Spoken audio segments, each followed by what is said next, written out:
Okay, it's time to get an update on several of our items that we've added to the Fat Bob, including the windshield, and we're also going to update you on the Shoei helmet and camera. Let's do this.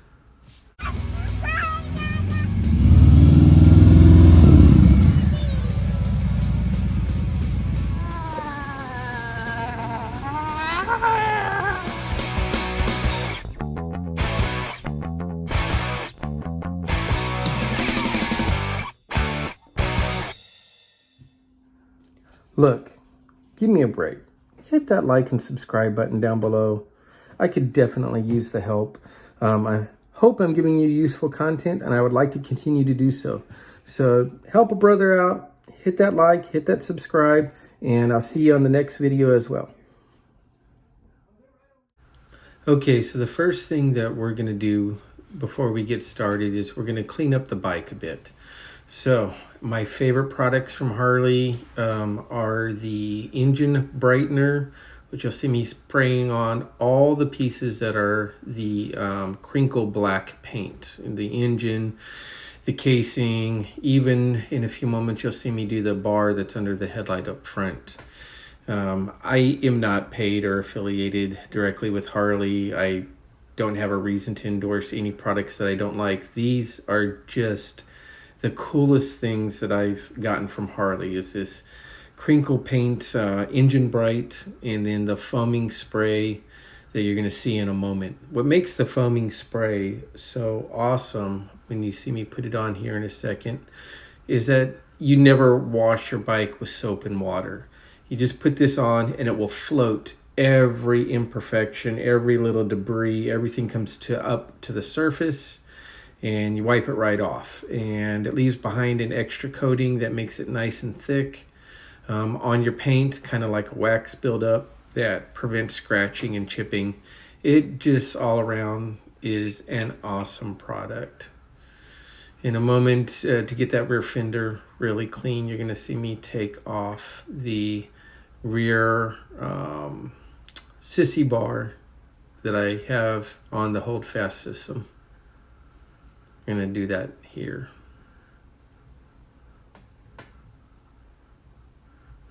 While you're watching this, I do want to say that so far that stock seat that you see me put everything on, the can and the towel there, that stock seat has been pretty good for me.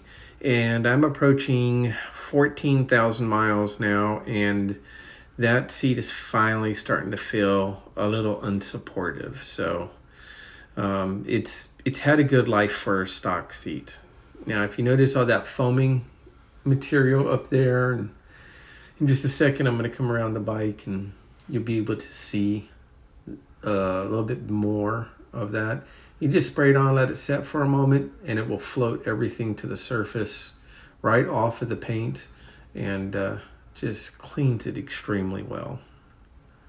Okay, so you've seen me wash the bike before and clean it. Let's speed this up now and get into our product reviews. Oh, there you go. Take a look at that. My daughter wants to clean her motorcycle as well, which is what she calls her bike. And today's the day after Halloween, which just means that it's more costume time. She loves to be Spider-Man. And you'll see we'll just spray some foam on her bike so that she can clean it while I'm cleaning the Fat Bob. There she goes. Teaching her how to take care of her machinery at an early age. Okay, let's speed the rest of this up so that we can then get into our product reviews.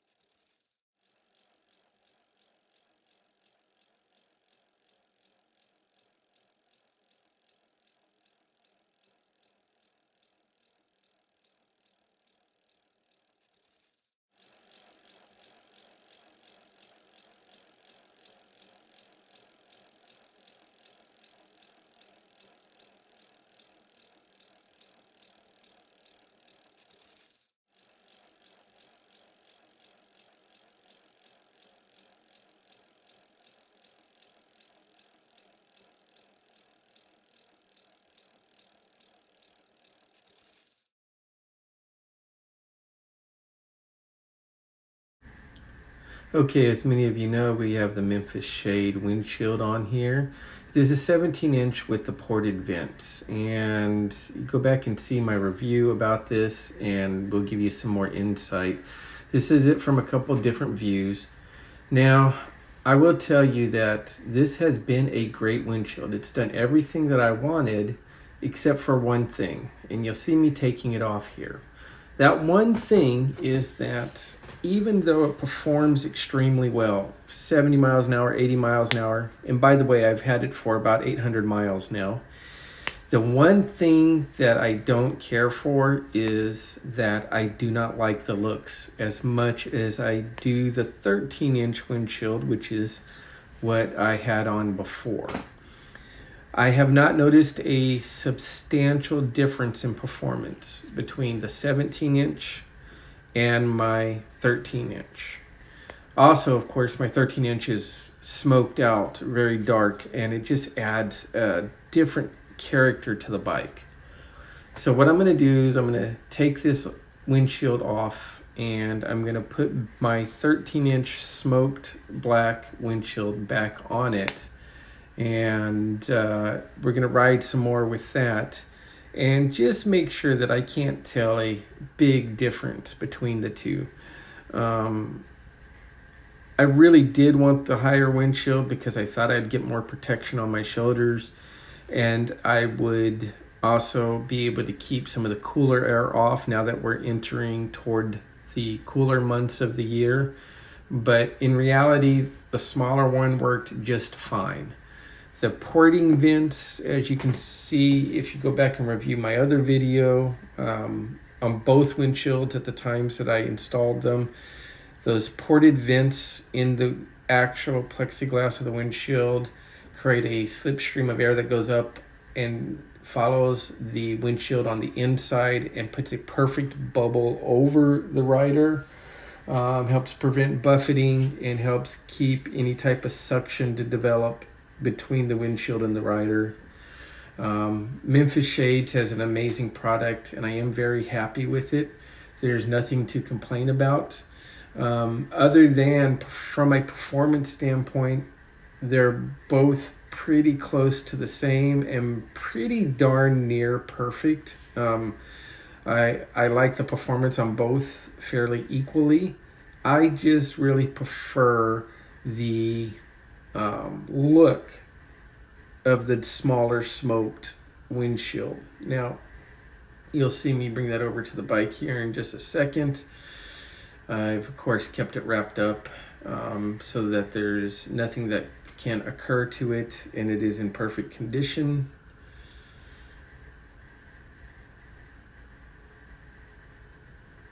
You can already see the difference in the coloration.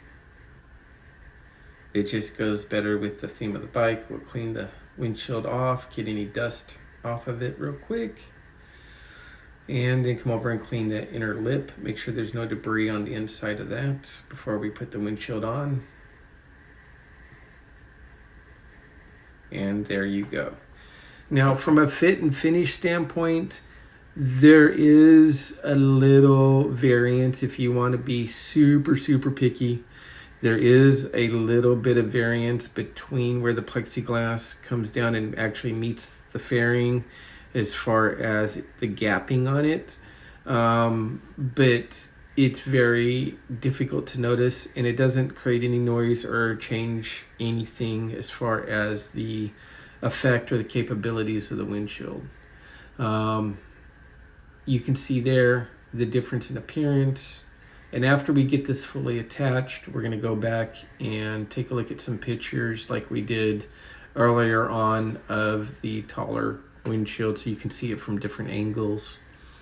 Now, one thing that is important when installing any of these Memphisshades products is when you get ready to, oh wow, take a look in the background there, you see my styrofoam casing blowing away. But yeah, as I was saying, when you see me start to put on the bolts here in just a moment, it is important to make sure that you finger tighten those. Do not use a screwdriver to tighten. If you saw me using a screwdriver when I was taking the clear windshield off, it is just to hold the bolt in place. and that is it. And then you finger tighten the screw on the backside. These are nylon and they can strip very, very easy. You'll see when I'm putting it on, I don't have to use the screwdriver to hold the screw, for lack of a better term, in place. I'm just able to use my thumb to push on it and tighten the nut on the backside just to finger strength. And that is more than sufficient at that point and will save your threads on those screws.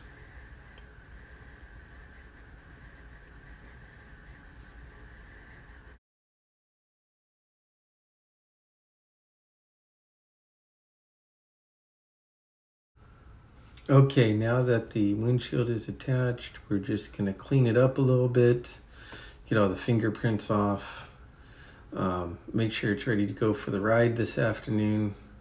As you can see, it's a dramatic difference from the taller windshield. In a few moments, we're going to take a look at some pictures from different angles, and you can see the difference there. I can't emphasize enough that the venting on here and the performance is almost identical to that on the tall windshield. So it really, for me, comes down to a matter of preference as to which one you like the look and styling of more. Now, I will double confirm that this afternoon. Okay, here you go from the side. Let's take a look at it from the front. And then we're going to come over from another angle side, and then we'll do a side profile. Okay. Okay, so let's do a couple reviews here real quick, or updates on some of the products that we've talked about. We already spoke about the windshield and my thoughts on that and what we're doing there. Let's go on and talk about the GoPro. So as you know from a previous video, I got the GoPro that does the 360 filming all the way around. For what it is, I think it's a very good product. But what I've come to understand, or at least my personal feelings, is the technology is great. It's just not where it is simple enough to use yet. It's not developed to where I think it'll be in a few years from now. For me, who's a beginner, very, very much so a beginner, it is incredibly hard to edit the 360-degree video. And I've taken some really good videos of some rides, but it was useless to me. And I really think I would have been better off just purchasing a Hero 8 or 9 or wherever we are right now, and having a one direction camera and maybe getting two of them so I can pair up the videos. It would be a lot easier than trying to edit what's on here for me. Of course, I can use this in one direction only, which is what I've started to do now. But that defeats the purpose and the price of this to not get that full 360 experience. So I would say for myself, this is the wrong tool and it's been a little disappointing. For people with a higher skill set, I'm sure it'd be perfectly fine. But I hope that in the future that the technology becomes much easier to use for those of us that are absolute beginners. Okay. Quality and everything is great. I have no complaints about that or stabilization or anything else, just the editing. Okay. Next item that we're going to take a look at here is the Shoei Neotecii 2 modular helmet. On the GoPro, by the way, I have about 1,500 miles of use on it. I have about 3,000 miles of use, maybe 2,800 miles of use, more accurately, on the Shoei. And I will tell you that this is far, far exceeding all my expectations. Everything about this helmet I love. There's nothing on here that I would change, or I can think to improve the weight, the sound dampening, the audio system. To that end, by the way, when I first got it, and for about the first, I don't know, 800 miles of ride time, the audio just would not be able to get high enough. And I was a little uncomfortable there. At higher speeds, just the quality of the sound was degrading. But there was an update to the software that came out, and I updated it, and it has been amazing since. It gets far louder than what I can even stand. So I can adjust it perfectly, and it's been great. The visor that drops down inside this guy here, very, very stable. It's the first helmet with an internal sunscreen visor that has been stable at high speeds and hasn't been vibrating and causing focus issues. Really like that. That's good. I don't use it a bunch, but it is really good when I do. Okay, let's put this back up. All the other functions, even the vents, everything works perfectly. Again, can't think of any improvements that I would want on it. I'm totally, totally behind this product.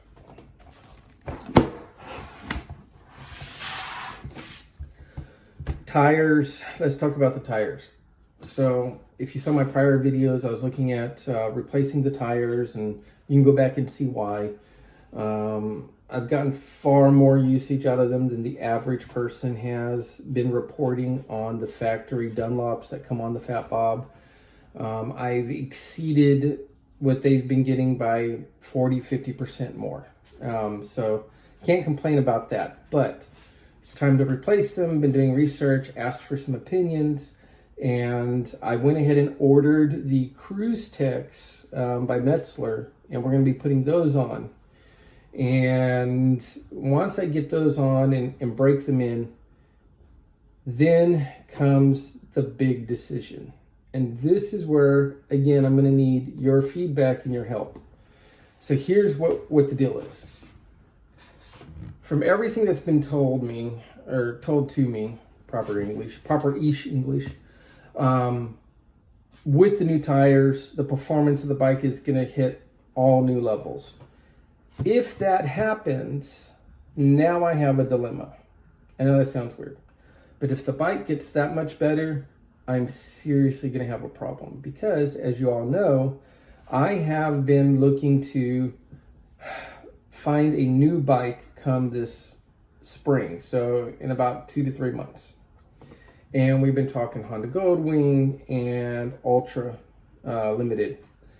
And from feedback and from going back and looking at the bikes again and doing all of that, I've settled on the Goldwing Ultra Limited. I'm sorry, that makes no sense. I set it on the Harley Ultra Limited. But I love my bike. And if I can get that level of performance out of it, now I'm thinking that I might want to just stay with my current bike, the 2020 Fat Bob, and take a budget and try to push that bike to the limits of its capabilities. We're talking massive build project.